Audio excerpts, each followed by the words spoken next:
Ladies and gentlemen, welcome back to the channel. Today we have Pat Larson with us from ZenLedger. We're going to talk about what ZenLedger is all about, Pat's background, a bunch of cool stuff. So make sure you stick around to the end of the video. Pat, welcome. Hi, thanks for having me. Sure thing, sure thing. So for anyone who hasn't heard of your beloved startup, ZenLedger, can you give the elevator pitch for the product and the elevator pitch for yourself as well? What's your background? Yeah, sure, of course. So ZenLedger helps accountants and cryptocurrency investors bring all their transactions together across, all your exchanges, all your wallets, all your coins, and we bring it all together for you to clean up, make smart investments on, and then prepare your tax forms for you. So we can save you thousands of dollars and hours of time. We work with hundreds of accountants and thousands of customers now. Over $1 billion in transactions. We've saved some customers hundreds of thousands of dollars because they've been stating they overstayed their taxes since 2013. So, and we focus a ton on customer success. So we have a really active customer support by email, phone, chat. You can get a hold of us anytime. During the busiest times, I'm in there too, helping out.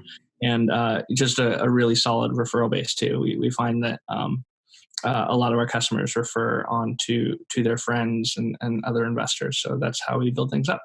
And then myself personally, I grew up in Los Angeles, went to the Air Force Academy for college, and then was a Navy search and rescue helicopter pilot and did a couple tours. And then got my MBA at the University of Chicago. I was an M&A investment banker and a business unit manager at Amazon, and then have worked in a couple startups, and we founded ZenLedger 2 years ago. Awesome. Quite a journey, quite an impressive journey nonetheless. And so pulling on that thread a little bit, do you have an accounting and tax background, or was it just an idea that you had and you pulled in some other experts to help you out with this one? Yeah, I think I've always been pretty independent and entrepreneurial, and being a helicopter pilot, I really liked being in the controls, right? Yeah. And as I was working through my career, I kind of felt like, I should figure out a way to run my own stuff. And then 2 years ago, I kind of felt like I knew enough about finance and tech, being an investment banker, having an MBA that focused a lot on accounting, tax, finance, economics. Right. And then having worked in tech for 6 or 7 years at Amazon, a couple startups, that it felt like I was ready to, put together a team and go get, angel and VC funding and really try to make something happen. So in the summer of 2017, as I was looking at business ideas, that, crypto is obviously going crazy. I'd been following it for a couple of years. Right. But it was obvious that tons of individuals were coming into the market and making a lot of gains. And the IRS was suing Coinbase at the time, and the IRS subsequently won that lawsuit. And as you looked at infrastructure, there really wasn't much infrastructure. There wasn't anything in accounting, tax, and in cloud-based, whatever.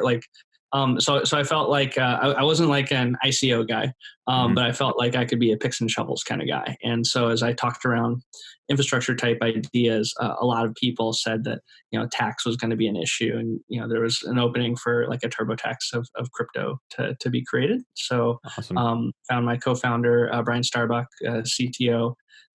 10 years at Microsoft, and then 10 years in his own startups with a couple exits. And we went out and got seed funding from a bunch of crypto angels who had this exact problem and had been writing scripts to solve it themselves, and we're hiring lawyers and accountants. And so we quickly got our first seed round of investment and our first customers because of that. Awesome. So I think that's a topic a lot of people are interested in. And obviously there are people on both sides of the tracks in terms of funding and VC. There are a lot of people that I've seen out there that say, okay, well, as soon as you get funding from external, you no longer have the customers in mind. I totally disagree with that idea. But can you talk about what your relationship is with your investors to the extent that you can, and what they bring to you besides just the funding, just the money, right? Yeah. So our initial investors thought.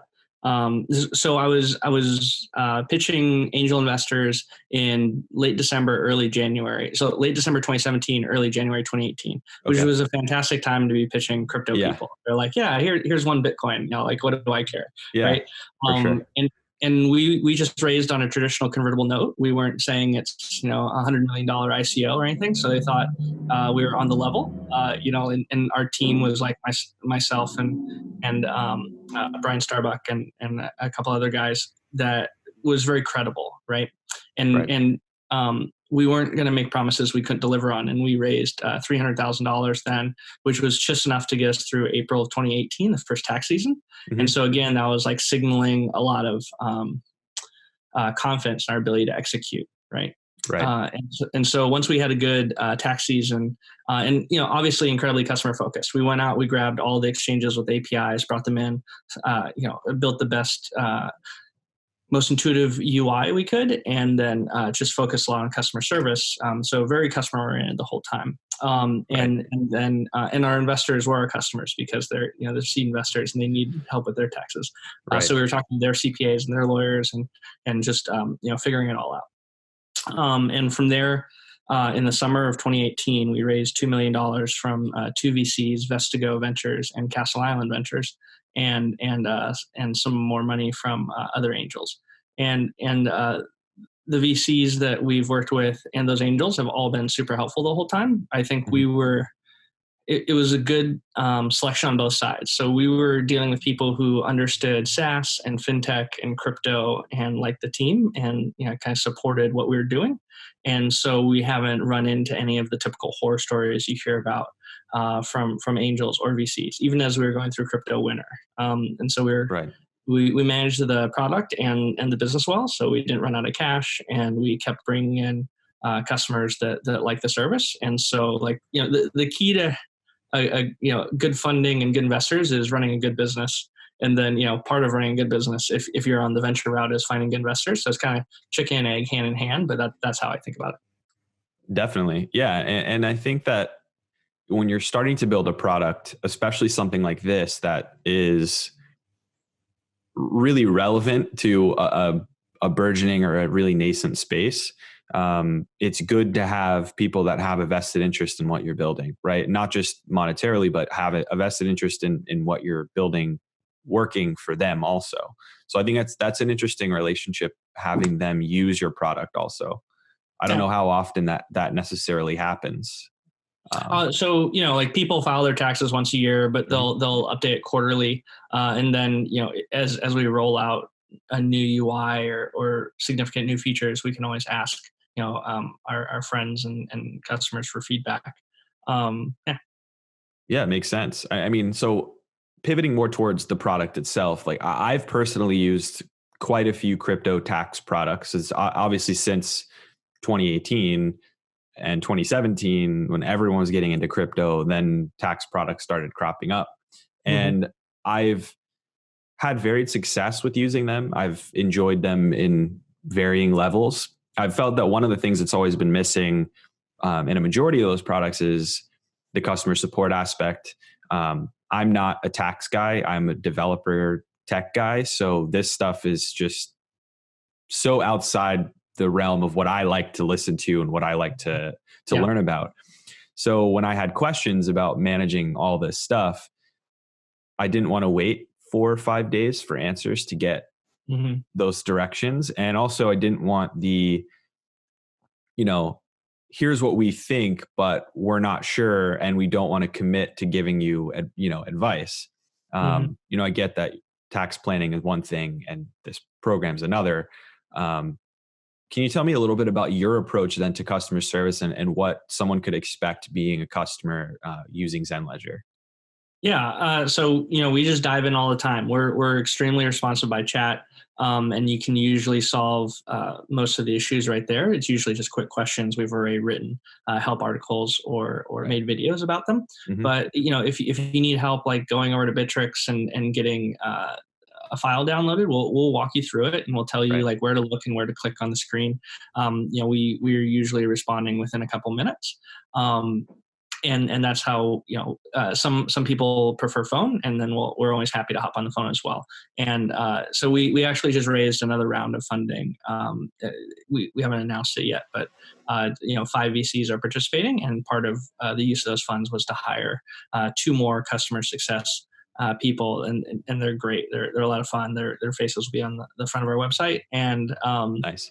and so it's just a huge commitment from us to be there right then and help you through it, because we realize that dealing with taxes is not something you want to do. Like, you're investing in crypto because you Yeah. love the technology, or for the investment aspect, the capital gains. No one's in this to do the accounting, right? So we're Yeah. just taking care of a pain point for you and taking away the stress, because it's getting um, more and more dicey from the IRS. The IRS seems to be paying a lot more attention. Right. Yeah, for sure. And to that point, the IRS has made it pretty clear that they're not playing around as much as they may have used to be in terms of giving guidance and saying, hey, we're paying attention to this. What are your thoughts on the letters that went out and I guess the rumblings of how enforcement's going to go, and how does that change your approach, if at all, with your customers coming in now for the 2019 tax preparation time? Sure. I mean, I think the IRS and SEC were under pressure in that a lot of the 2017 ICOs were, obvious scams, right? Hmm. And you couldn't let those go unpunished because it was like, wildly unregulated, and Yeah. America's not really interested in that. And it's been effective to the point where, like, Huobi and Binance have moved onshore into the United States. So it shows you how much heft American regulators have around the world. It's not what crypto anarchists and libertarians want to hear, but Yeah. it's the world we live in, right? And so I'd say if you're getting a letter from the IRS, it's probably the case that the financial figures in that letter are wildly incorrect, Hmm. because there's no reporting infrastructure. Like, a 1099K, which is your aggregate Hmm. activity on an exchange.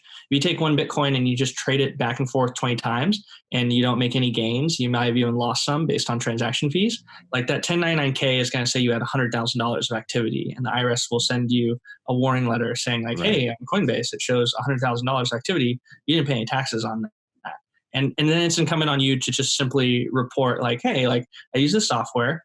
Here's all my trades. Here's my, all my wallet, my capital gains, my holding periods, my tax loss. Right here. Here's like a full audit package. Here's a spreadsheet. That's what our software will do Right. for you. And at that point, like, the conversation's pretty much over, because the IRS auditor or examiner doesn't have any of that at their disposal. They just Okay. have this aggregate report from an exchange, and that's all they're going off of. They're kind of like shaking the tree and seeing what comes out of it. Right. Yeah. And I think that makes sense from some other folks that I've spoken to about these letters. That's been the general, resonating evaluation of how they came to those numbers and what they mean. To me, it just means that if you've in the past been thinking, I'm just going to fly under the radar, and big or small accounts, I'm just not going to report or bother, they at least know that people have crypto and should be to some extent, it's kind of the beginning to me of them trying to evaluate an enforcement strategy. Whether or not that comes this year, it's hard to say. Yeah, and like, honestly, I don't think the IRS knows exactly what they're going to do, and obviously Mhm. Congress doesn't either. It's very clear that politically, our legislators are only thinking about impeachment right now, right? And they're Right. not going to sit down at the table and hash out like a coherent crypto regulation and taxation regime and pass it in the House, the Senate, and the president. Like, that's not what's going to happen, right? So Yeah. we're going to keep ending up in this gray area. Like, regulators don't want to make policy. Like, you're not put in that position to, like, just say, hey, here's my view on things. I'm going to make the laws. I'm going to take this guy to court, and if I lose, then, like, a new law is kind of like enforced against me, right? Right. That's the thing that regulators are worried about, is auditing someone or suing someone, or charging them from the SEC and going to court and losing, and then a new Yeah. law has been created that Congress didn't write. Right. You have precedent that might not be airtight for what you want Yeah. as a And so, regulator. Right. like, we all have to operate in this gray area. And as you were asking with, like, tax advice, right? So Hmm. we will generally, we build our software so that you can look at, aggressive or conservative, Okay. tax treatment yourself. We will supply you with any, like, tax articles you need, and generally tell you, like, hey, like, most CPAs would recommend, this course of action because it's the most Mhm. conservative. But honestly, like we don't know. It hasn't ended up in tax court. There's no tax law for that. Yeah. But like, and some of our investors will say, I don't care. I want to do the most aggressive thing possible. And if I just have to pay like 6% annual fines 2 years in the future from now, that's fine. Like I kept this money in my pocket. I made other investments. Like Right. we have like all sorts of different kinds of customers, from people with $10,000 just on Coinbase to people with like millions and millions of dollars, rode all the ICOs, like are running their own like VC, like hedge fund and things like that. It runs like a full gamut. Interesting. Yeah, and I think for me going into it, I'm not a big trader type. For me, an investment is belief in the technology that's being built or some sort of economic paradigm, like the Bitcoins of the world. Mm-hmm. And so for me, I'm not racking up these really complicated trading schedules with, thousands of cost bases and then profits and capital gains throughout the year. So mine's a lot more simple than that. But for me, I couldn't even figure out like, okay, what makes sense? FIFO, LIFO, HIFO, Mm-hmm. spec ID. There are all these different, methods of accounting that I kind of needed some guidance on what to apply when and what is the most conservative and what's the most aggressive approach. So it's cool to know that ZenLedger has that sort of built in. What are your thoughts on the accounting method, the FIFO, LIFO sort of thing? Where do Yeah. you see most customers? Yeah. So the most recent guidance, before the most recent guidance, most CPAs had said like, look, FIFO is the most conservative, Mhm. and that'll like keep you safe. And in the future, if we find out you could do LIFO or HIFO, then restate your taxes, and then maybe Mhm. you get a refund back. But it's just your level of conservatism or risk. With the most recent IRS guidance, it now looks like you can do LIFO or FIFO, even if it goes into exchange and you never really owned that Bitcoin. It was in a hot wallet. Mhm. It's not like a stock certificate where there's like an actual identifier, or buying real estate where you have an address. If you'd only been transacting on wallets, you Mhm. would be able to individually identify your coins, right? Like Yep. that's the whole point. But most people are on exchanges for liquidity, Mhm. and at that point, like it's kind of poofed away. It's not your keys, not your coins, right? Yeah. Um, and so, but now it looks like you can do LIFO and HIFO even if you use exchanges. And so we've built that into our software as well. And you can just click on the scenario analysis, LIFO, HIFO, FIFO, and see which one you want to report. And then you just kind of need to stay consistent over time. Mhm. A lot of it will depend on how markets go, right? So Mhm. if you'd invested at the very top and it went straight down from there and you were like selling all the way down, then you'd probably want LIFO, right? Because it would give Mhm. you the highest cost basis at each point. Because like from January 2018, it was just like straight Just down. So every time you tanking. Yeah. sold, but if you'd started investing in like whatever 2015, like it might be completely different. Right. And Yeah. then HIFO is like obviously the nicest thing. It's like you just basically minimize your tax liability by using HIFO. For sure. Yeah. And there's a lot that goes into it. People, I think an important aspect of having tax software is not, and this is my main criticism of TurboTax as a product, is it's really useful when it comes for tax time and you have your stuff, right? You have all your numbers and you're ready to go. It's not the most effective planning tool. So Mm-hmm. like if you go in there and you try and sort of work through it with estimates, it's more difficult to use. It doesn't really give you the information that I would want to know, at least. Mm-hmm. Having a tool like this allows you to sort of plan what moves you're going to make if you're not a trader, for example. If like for me, maybe I want to harvest some losses before the end of the year so that I can, you know, use those for my tax liability, right? So ZenLedger, I'm sure, kind of gives you that overview to show you, okay, here's some opportunities maybe to work with. Yeah, we do a full tax loss harvesting report for you. So it's coming up on the end of the year, and it's probably a really good idea to Mhm. look at your overall portfolio. And if you have a couple coins that are at a loss right now, you could Mhm. sell them, and then January 1st buy them back if you wanted to, or just Yep. buy into a coin that you have. Like like a lot of people forget about their coins, right? And Yeah. they don't know where the cost basis is and everything, and they're like, why am I still holding on to that one? I might as well sell it and buy a coin that I actually like right now. So we kind of have like that asset discovery piece but also say you have 10 ether and 3 of them are actually at a loss. You can sell those 3 ether at the end of the year, buy them back, and now you have a tax loss locked in that you can put against your income, up to $3,000 for your income taxes, or you can put it against your capital gains. Yeah, very interesting. So I think if you're, let's just a scenario, if you have a user, no one that's in a position where they have, the millions of dollars across multiple wallets and all that sort of thing. But let's say they come to you and they say, I have an idea of what I want to do for my accounting method. Can you please just explain to me what my next move could be if I want to harvest some losses? Would your customer support team go in and say, hey, here's like some general ideas? I'm trying to get an idea for how you guys balance, tax advice and then just giving people pointers to help them understand. Yeah. So, I first ask like, hey, have you reported crypto previously? And if you did you use LIFO or FIFO or whatever? And then we'd look at our tax loss harvesting report, and I'd click on like the FIFO tab if you previously used FIFO. And then I could just walk you through it like coin by coin. It's all laid out. Be like, hey, look, of your 10 ether, if you sell these first 3, you get $1,000 tax loss. But then if you sell the next 3, you have a $2,000 gain. So like, think about that. And it can be for freeing up cash too. So say like you're fully committed, you don't have any more free cash, whatever's in crypto stays in crypto. And now you're like asset balancing. You can look at the coins that you can sell the loss and then buy into the ones that you think are going to go up more. And that's like a really good way to optimize your portfolio. That's awesome. Yeah, I think it helps. Tools like this, at least to me, really help you learn not just the general concepts of taxation on property, since crypto is property in the eyes of the tax authorities, but also the ideas behind balancing a portfolio, like you just said.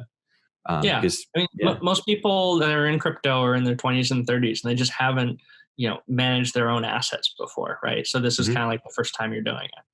Yeah, definitely. For me, that was definitely the case. It was, obviously you have your normal income and you have maybe really basic deductions, but beyond that, I hadn't had really anything else complicated tax wise up until I started in the crypto space. Really, I would say until I started like moving crypto around, because I think for me, it started where I was just accumulating and never selling anything. So lots of years of not having to worry about it, obviously. Yeah. So we're there with you for the whole life cycle. We also have customers who already have an attorney and a CPA, and they have a small business and a home and a 401k, and they're like bouncing all this in between, and they're trying to figure out across many asset classes what they're trying to accomplish. So that's a good point too, is using this type of software. I was going to say, like, how do you help people factor that into the overall tax picture? Because obviously it's relevant. If you're itemizing and you don't have an LLC, you're buying this personally, how all that stuff plays out. Where does your customer support team fit into that mix? Do you guys open the doors to learning about that stuff and sharing your thoughts with people? Yeah. So, we work with hundreds of CPAs at this point. So we're very comfortable talking to a CPA and being like, look, here's the crypto piece. This is the full analysis. And now, like, if you're thinking about this customer has real estate losses and they want to put against their crypto gains and put that together, then like here is where it goes in the Schedule D or the A949 or your 1040. Like we can explain to a new CPA, like a CPA that's new to crypto, what's happening here and what the crypto impact was. And then the CPA will generally understand what the 401k or the IRA or income looks like. So they'll already know all that because they've been through tons of training for that. And the individual usually will as well. If you're sophisticated enough to have acquired all these assets over time and have made a lot of these types of decisions before, then you understand crypto is just another asset, and you mostly think of it like stocks. So it's not too different. Yeah, and I think that's a good differentiator, is to have, I think it's a sort of a positive side effect of your business is that now more CPAs are starting to get experience implementing this correctly, right? Because one of the problems that I've heard a lot on, just in media and from other folks in the tax space, there are very few CPAs who actually understand what crypto is and how it's treated. And that means that there's a wide variance in how it's portrayed on tax returns and the advice that people are getting from their CPAs. So I think the more companies like yours interact with these folks to explain to them first, what is crypto, how is it treated, and here's the picture, they can make sense of it as CPAs, and makes them better for their other customers that Yeah. hopefully We will get in. Take it very seriously. We even wrote like a full CPA guide. It's, I think, like 20 pages, and we just kind of lay out a lot of these issues. So we're always happy to work with CPAs, and there are a few CPAs that kind of raise their hand and say, I'm a crypto expert. Mm-hmm. And we always like try to talk to them as well. And again, like once you really get down to the issues, that CPA will tell you, well, we don't really know because we don't have a law that tells us exactly what to do here. Yeah, true. And so looking at it from that perspective, it is really about your risk appetite. To me, at least, it's how conservative do you want to be, or how risky do you want to go, or aggressive, I think is the term you used, in terms of your treatment of your cryptocurrency. And you guys are taking the posture that we'll give you the tools you need to take whatever approach that you want. Yep, exactly awesome. Right. So for folks that are gearing up for tax season, which I definitely am, last year my mistake was I started planning on like Christmas Day and then I had no time. So I've been starting this month really digging into it. But for folks who are in my position and want to start planning, what's the pricing model? Where can they find ZenLedger? Just the general rundown there. Yeah, we have packages starting at $79 and going all the way up to $1,000 if you just have like tons of trades. And we'll offer all your listeners a 15% off coupon. It'll Fantastic. Just be Hashoshi 15, and we can link to it in the show notes for you. Sure thing. So basically, all you do is you can sign up for an account. You can purchase whatever pricing tier looks correct for you, and you use that coupon. So 79, 149, 399, 799, or 1,000, and apply the coupon for it. And we also have multi-year discounts too. So if you want to buy 2019 and 2018, or 2019 2020, I have discounts for that. And then you just start connecting your accounts by read-only API. With Coinbase, it's just a single click, and we'll bring it all in, and you'll start to see your transactions populate. And sometimes our software also has automatic error checking. So if we see like, hey, it looks like you have a lot of outgoing transactions where it looks like it left your possession, but that's usually not the case. You probably just have a wallet you haven't uploaded yet. So please let us know, and we can help you like pull an XPub address or find your receive key for that wallet and import that for you too, and clean it up. And so depending on of your trading and all that, like it could just take an hour or two. But if it takes longer, or you need to leave and come back to it, like we're there by chat or phone anytime you need us. Awesome. So you guys, I assume based on what you're saying, you guys do pricing based on volume. So how many transactions, or is it how many wallets, or how do you evaluate? It's mostly so the bottom tier is like API only exchanges. I think we just launched it, like Coinbase, Binance, and a couple others off the top of my head. We changed it around a couple times, so I can't remember exactly what it was. And I believe it's below a couple hundred transactions. We kind of do a pricing kind of mixed on complexity of exchanges, transactions, number of coins, asset value, and then like how many hours of customer service.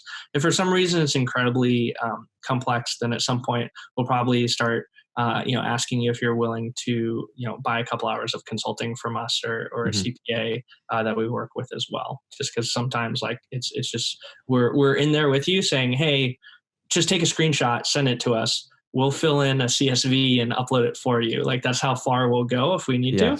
But it's just a lot more work.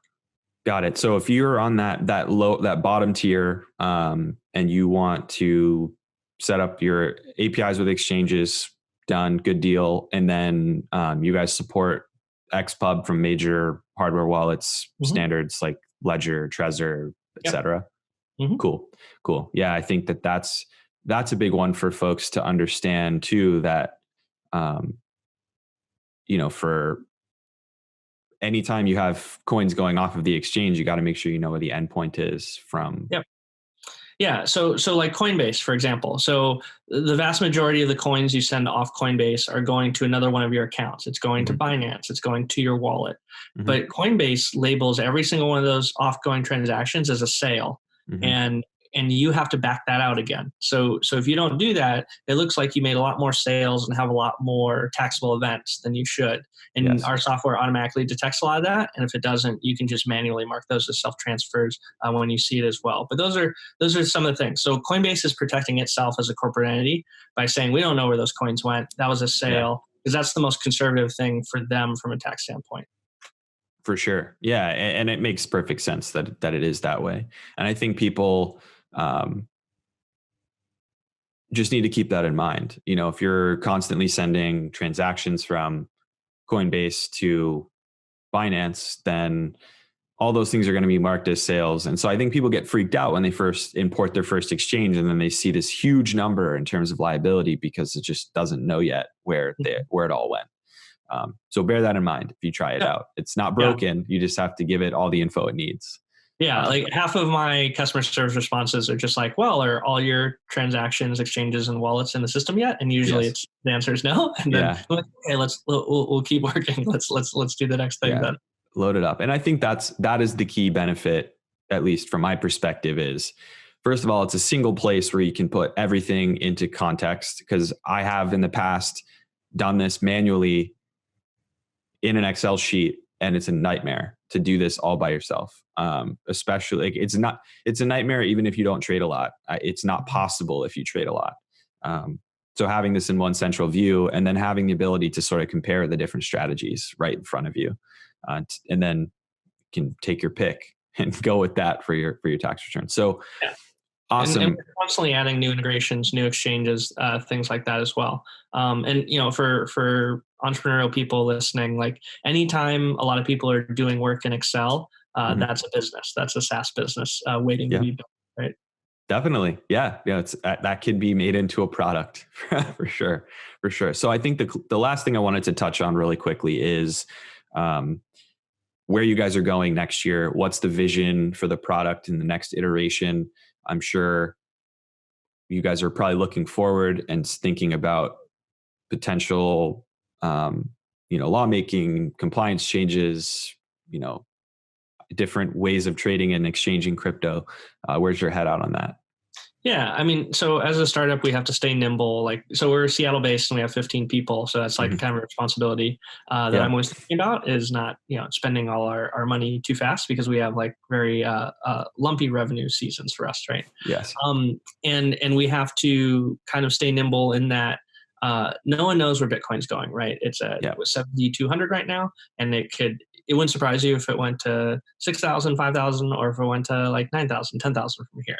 And that would be completely different customer numbers for us. And then the IRS could drop some bombshell tomorrow that would chill the whole market, or so there's no visibility into it. And that's like the scary thing about being an entrepreneur in this space, because you're taking market risk and execution risk. Usually you only want to take one if you're an entrepreneur. But in crypto, you're taking both, right? You're like, I don't know if I can build that, and I don't know if anyone's going to buy it from me once I build it. Right. That's tough stuff, right? Definitely. But what we did is we control our spending, and we continue to add features. We think about what from a corporate aspect, what people might want. So one of the reasons we started this business and focused on the individual is that our thesis was there are hundreds of thousands of people investing in crypto to the extent that they're probably going to want or need to pay taxes. The IRS actually says like 12 million people probably should be reporting crypto. And I'm sure less than a couple 100,000 have actually reported crypto. And now there's an IRS tax form where you have to check a box saying that you have crypto in some way, which is really strange. No one really knows why that box is on a tax return now. Maybe they're forecasting. Yeah. So stand by for that. But we also think think about tools that corporations might need, there just aren't that many corporations in the United States that hold crypto. Most people just instantly liquidate and they do all their accounting in dollars still. There's a few exchanges, but we've been hesitant to build products in the space because there's only like 10 or 15 customers. But we do continue to look at that because our back end of bringing in transactions on chain, off chain, cleaning it up, verifying it, pulling prices, doing financial analysis on it with a good UI, UX, and customer support. Like that's like a flexible thing where you can be B2C or B2B. We have discipline about it, but we do think about, when will corporations want this, or when will investment managers want it? And so we kind of look at product ideas around that as well. Yeah, definitely. I mean, even to the extent that people are collecting payment, they're ahead of the game and they're collecting payment in crypto of some sort, even if they, convert to fiat currency nearly instantly, there's potential for latency between the two, which is technically tax liability or a loss. So putting it into that perspective for anyone accepting crypto, I think would be an interesting play from a corporate perspective. Yeah. I mean, Fortune 50 companies, I think every single Fortune 50 company cares about blockchain and or crypto. Like it may just be in a supply chain kind of fashion or whatever, but they're hiring a lot of people. They're building a lot of stuff. Some of it's going to come down and like touch us, right? Like JP Morgan is rolling out something in Japan. It may not happen in the United States first. It's just too big and fractured a market. It may happen in Singapore first, or Japan first, or Eastern Europe, like Estonia or something, right? But like the world's going to learn more how to apply, blockchain and transact in crypto in the next few years, and it's going to be really interesting. Yeah, totally agree. So first of all, thank you very much for joining. It was educational for me, definitely learning about ZenLedger, tax approach. And I wanted to give you an opportunity really quickly, if you have anything, for any closing thoughts, announcements, where can people find you and ZenLedger, that sort of thing. Yeah. So, you can find us on Facebook and Twitter. It's ZenLedger.io. You can always email us at hello@ZenLedger.io or click on, the chat button at the bottom right of our screen. Again, Hashoshi15 is the coupon if you guys want a 15% discount on your purchase. And, we're just happy to help you in the coming year. Like December is a great time to start your tax planning, to look at your tax loss harvesting and to kind of get things in order. It may feel daunting to start, but we'll help you get through it. And then once you're through the first year, most of the work is done. And then you're just kind of updating things as you go, and it's much less stress. Yeah, I can attest, having a system in place makes it far less stressful. You actually have an idea of what's going on. Taxes, very anxiety provoking for me at least. So having that plan, having a tool, definitely helpful. So I will leave that coupon code down in the show notes below. Thank you very much, Pat, for joining. There will definitely be more content on this channel about ZenLedger, maybe a tutorial of some sort. So folks watching, stay tuned for that. All right, really fun chatting with you, Forrest. Yes, awesome. Cheers. Have a great one. You too. Bye.